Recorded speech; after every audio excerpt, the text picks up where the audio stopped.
మీ చేతులు ఉంది.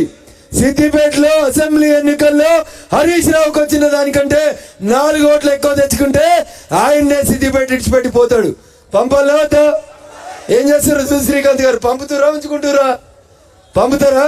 మోహన్ రెడ్డి గారు పంపుతారా ఉంచుతారా? గట్టిగా చెప్పాలి. పంపుదామా ఉంచుదామా? వాళ్ళకున్న ఒకే ఒక అహంకారం, డబ్బు అహంకారం, పైసలు తప్ప ఇంకేం లేవు. వెంకట్రామరెడ్డి అన్నట్టు ఆయన వచ్చిండు బీఆర్ఎస్కి వెళ్ళి పోటీ చేస్తా అని. సార్ మాట్లాడమంటే మస్తు ముచ్చట చెప్తున్నాడు. ఏం చెప్పిండు? వెనుకటికి రాజశేఖర్ రెడ్డి దగ్గర సూట్ కేసులు మోసిండు, కాంగ్రెస్ ముఖ్యమంత్రుల సూట్ కేసులు మోల్చిండు. తర్వాత టీఆర్ఎస్ ముఖ్యమంత్రి అయిన తర్వాత ఆయన కాళ్ళు మొక్కి అడ్డదారిలో ఎమ్మెల్సీ పదవి తెచ్చుకున్నాడు. ఎన్నడైనా ఆయన ఎమ్మెల్సీ ఒకసారి మన ఊర్లలో చెప్పాలి. 2021 సంవత్సరంలో వెంకట్రామరెడ్డి గారు ఎమ్మెల్సీ అయినరు. ₹1 ఖర్చు లేదు. గౌరవనీయులు సిరిపూర్ కాగజ్ నగర్ శాసనసభ్యులు పెద్దలు పాల్వాయి యతీష్ గారు ఇప్పుడే వేదిక మీదకి రావడం జరిగింది. వారికి వేదిక నుంచి స్వాగత సుమాంజలి తెలియజేస్తా ఉన్నాం. 2021లో వెంకట్రామరెడ్డి గారు అనేటువంటి కలెక్టర్ సకుటుంబంగా చంద్రశేఖరరావు గారికి సాష్టాంగ దండం పెట్టి ₹1 ఖర్చు లేకుండా 2021లో ఎమ్మెల్సీ అయిండు. ఎప్పుడైండు? 21లో అయిండు. 21 పోయింది, 22 పోయింది, 23 పోయింది. ఇలా ఏడున్నాం? 24లో ఉన్నాం. ఇవాళ వచ్చి చెప్తున్నాడు ఏం చేస్తాడట? సార్కి వెళ్తే 100 కోట్లు పెట్టి స్కూళ్ళు పెడతాడంట, 100 కోట్లు పెట్టి దవాఖానాలు కడతాడంట. ఒకసారి మన ఊర్లలో అడగాలి. టీఆర్ఎస్ వాళ్ళు వచ్చినప్పుడు, వెంకట్రామరెడ్డి వచ్చినప్పుడు అడగాలి.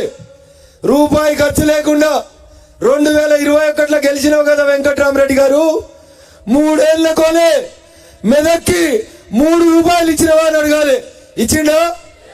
ప్రతి సంవత్సరం 5 కోట్ల ఎమ్మెల్సీ నిధులు వచ్చినాయి. ఒక్కరోజు మెదక్ జిల్లాలో ఒక్క కుటుంబానికి కనీసం ₹1 సహాయం చేయనాడు వెంకట్రామరెడ్డి. వీళ్ళు ఏం చెప్తున్నారు? 100 కోట్లు పెట్టి చదివిపిస్తాడంట. ఎవరిని చదివిపిస్తావు? 3 ఏళ్లకోనే నువ్వు ఏడాదికి 100 కోట్లు ఇస్తే అన్న మీరు వద్దన్నారా? మా మెదక్ మీడియా మిత్రులు వద్దన్నారా? చంద్రశేఖరరావు వద్దన్నాడా? హరీష్ రావు వద్దన్నాడా? ఎవరైనా వద్దన్న వాళ్ళ? 3 ఏళ్లకోనే పిల్లికి బిచ్చం వేయలే, బువ్వ తినే చేయితోటి కనీసం చేయి తులపలేదు. ఆయన వచ్చి 100 కోట్లు పెట్టి మెదకుని డెవలప్ చేస్తా.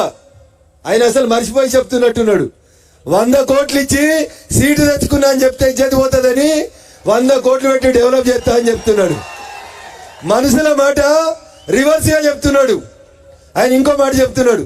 హరీష్ నా రాజకీయ గురువు. ఎవరంట ఆయన గురువు? హరీష్ ఆయన రాజకీయ గురువు అంట.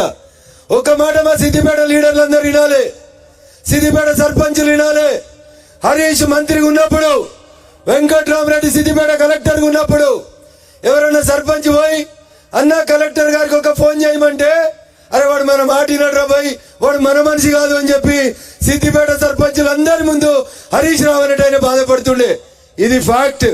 బయటికి వచ్చి ఇలా చెప్పకపోవచ్చు మా సర్పంచ్ మిత్రులు, కానీ ఇది వాస్తవం. మెదక్ సీమ, మెతుకు సీమ అని చెప్తాను దీన్ని. ఒకప్పుడు ఆంధ్రప్రదేశ్ కి అన్నం పెట్టిన గడ్డ ఈ మెతుకు సీమ. అవునా? అంత గొప్ప గడ్డ మెతుకు సీమ.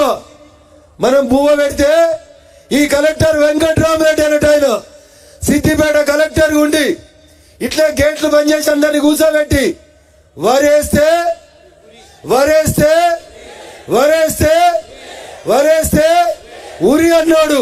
ఇలా మెదక్ వచ్చి ఎట్లా అడుగుతాడు మన రైతన్నల్ని? మనం చెప్పాలా వద్దా? చెప్పాలా వద్దా? ఏం చెప్పాలి? బిడ్డ నీకు ఉరేస్తామని చెప్పాలి. చెప్పాలా వద్దా?